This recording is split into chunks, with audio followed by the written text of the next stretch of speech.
સ્વાધ્યાય 8.1 દાખલા નંબર 9 ત્રિકોણ એબીસીમાં ખૂણો બી કાટખૂણો છે જો tan A બરાબર 1/√3 હોય તો નિમ્નલિખિત મૂલ્યો શોધો। Number 1 sin A into cos A વત્તા cos A sin C। Number 2 cos A into cos C minus sin A into sin C। ખ્યાલ આવી ગયો? તો જુઓ ભાઈ, અહીંયામાં તમને ત્રિકોણમિતીય ગુણોત્તરનું મૂલ્ય આપેલું છે એટલે તમારે શું કરવાનું, બે બાજુઓનું x પ્રમાણ ધારી લેવાનું અને પાયથાગોરસનો ઉપયોગ કરીને બીજી બાજુ શોધી કાઢવાની।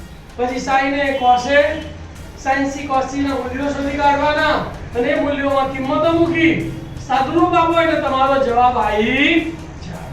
તો પહેલા આપણે લખેલું છે કે અહીં ત્રિકોણ ABC માં ખૂણો B કાટખૂણો છે તો ત્રિકોણ ABC દોરવાનો, કાટખૂણો ત્રિકોણ એમાં ખૂણો B કાટખૂણો બતાવવાનો।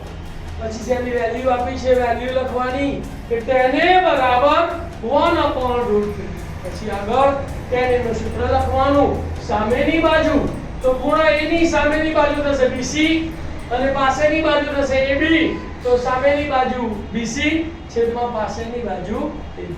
પછીના સ્ટેપમાં શું કરવાનું, BC બરાબર 1x 1 ગુણ્યા x એટલે x અને AB બરાબર √3 ગુણ્યા x એટલે √3x ધારવાના। તો ધારો કે BC બરાબર x અને AB બરાબર √3x તો અહીંયા આકૃતિમાં બતાવવાનું AB ની જગ્યાએ √3x લખવાના, BC ની જગ્યાએ x લખાય તમને ખબર પડે કે કર્ણ શોધવાનો છે। પાયથાગોરસના પ્રમેય મુજબ જે શોધવાનું એ પહેલા લખવાનું AC² બરાબર AB² વત્તા BC²। AB ની જગ્યાએ √3x નો વર્ગ લખવાનો વત્તા BC ની જગ્યાએ x નો વર્ગ લખવાનો। √3 નો વર્ગ 3 અને x નો વર્ગ x² એટલે √3x² બરાબર કેટલા આવશે 3x² વત્તા x નો વર્ગ કેટલો આવશે x²। તો 3x² વત્તા x² એટલે કેટલા થશે 4x²। તો વર્ગ દૂર કરીએ એટલે સામેનાનું વર્ગમૂળ તો મારે AC બરાબર વર્ગમૂળમાં 4x², 4 નું વર્ગમૂળ 2, x² નું વર્ગમૂળ x તો મારે AC બરાબર કેટલા આયા 2x। તો આ ત્રણ બાજુઓ મળી ગઈ।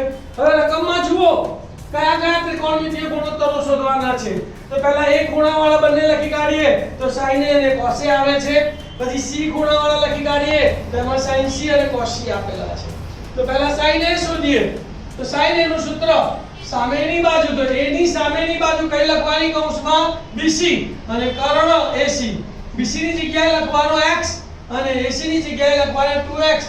x અને x છોડી ગયા કૌંસમાં કઈ ના બચે એટલે 1 કહેવાય તો બરાબર 1/2 તો sin A ની વેલ્યુ કેટલી આવી 1/2 કેટલી આવી 1/2। પછી cos A નો વારો, cos A બરાબર પાસેની બાજુ તો A ની પાસેની બાજુ કઈ છે AB અને કર્ણ છે AC। AB ની વેલ્યુ છે √3x, AC ની વેલ્યુ છે 2x તો બરાબર x x ઉડી ગયા તો શું જવાબ આવ્યો cos A બરાબર √3 એનો વારો પતી ગયો। હવે C લેવાનો તો આ ખૂણા C ની સામેની બાજુ કઈ આવશે AB અને ખૂણા C ની પાસેની બાજુ કઈ આવશે BC। તો સૂત્ર લખવાનું sin C બરાબર સામેની બાજુ તો કૌંસમાં આવશે AB અને કર્ણ એટલે AC। AB નું માપ છે √3x, AC નું માપ છે 2x, x x ઉડી ગયા તો કેટલો જવાબ આવ્યો √3 cos C શોધીએ તો cos C બરાબર પાસેની બાજુ તો C ની પાસેની બાજુ BC અને છેદમાં કર્ણ AC। BC ની વેલ્યુ છે x, AC ની વેલ્યુ છે 2x, x/2x, x x ઉડી ગયા તો કેટલો જવાબ આવ્યો 1/2। બધા ત્રિકોણમિતીય ગુણોત્તરનું મૂલ્ય મળી ગયું।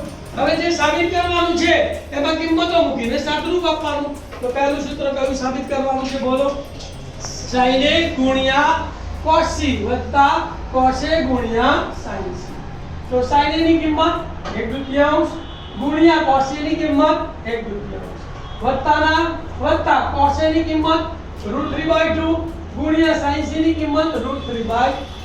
તો આ બે અપૂર્ણાંકોનો પહેલા ગુણાકાર કરવાનો પછી આ બે અપૂર્ણાંકોનો ગુણાકાર કરવાનો। કૌંસનો ગુણાકાર અંશમાં અને છેદનો ગુણાકાર છેદમાં। 1 એકા 1 અને 2 દુ 4 વત્તાના વત્તા √3 ગુણ્યા √3 એટલે 3 અને 2 દુ 4. હવે અપૂર્ણાંકોના સરવાળા બાદબાકી આવે તો લસા લેવો પડે. શું લેવું પડે? તો અહીંયા છેદ કેવો છે? સરખો. તો છેદ એના એ જ અંશનો સરવાળો આપ્યો હોય તો સરવાળો, બાદબાકી આપી હોય તો બાદબાકી. અહીંયા સરવાળો આપ્યો છે તો 1 + 3 છેદમાં 4. 3 ને 1 4, 4 છેદમાં 4 તો 4 એકા 4 તો કેટલો જવાબ આવ્યો? 1. પહેલાનો જવાબ આવી ગયો. બીજો દાખલો, કોસે ગુણ્યા કોસે. કઈ નિશાની ના આપી હોય એટલે ગુણાકાર કહેવાય. શું કહેવાય? ડોટ આપી હોય તો પણ ગુણાકાર કહેવાય. કઈ નિશાની ના આપી હોય તો પણ ગુણાકાર કહેવાય. તો કોસે ગુણ્યા કોસી માઈનસ સાઇને ગુણ્યા સાઇન સી. તો cos a ની વેલ્યુ જુઓ કેટલી છે? √3/2. cos a ની વેલ્યુ કેટલી છે? √3/2 ગુણ્યા cos c ની વેલ્યુ, તો cos c ની વેલ્યુ પણ કેટલી છે? 1/2. તો √3/2 ગુણ્યા 1/2 ઓછા ના ઓછા. sin a ની વેલ્યુ કેટલી છે? 1/2 ગુણ્યા sin c ની વેલ્યુ કેટલી છે? √3/2. આ બે અપૂર્ણાંકોના ગુણાકાર પહેલા કરવાના, પછી આ બે અપૂર્ણાંકોના ગુણાકાર કરવાના. અપૂર્ણાંકોના ગુણાકારમાં શું ધ્યાન આપવાનું? ફરી એકવાર બોલો. અંશનો ગુણાકાર અંશમાં, છેદનો ગુણાકાર છેદમાં. √3 ગુણ્યા 1 એટલે √3, 2 ગુણ્યા 2 એટલે 4 તો કેટલો જવાબ આવ્યો? √3/4 માઈનસ ના માઈનસ. 1 ગુણ્યા √3 એટલે √3 અને 2 દુ 4. બંને કેવા થઈ ગયા? આ બી √3/4, આ બી √3/4. આ પ્લસ છે, આ માઈનસ છે.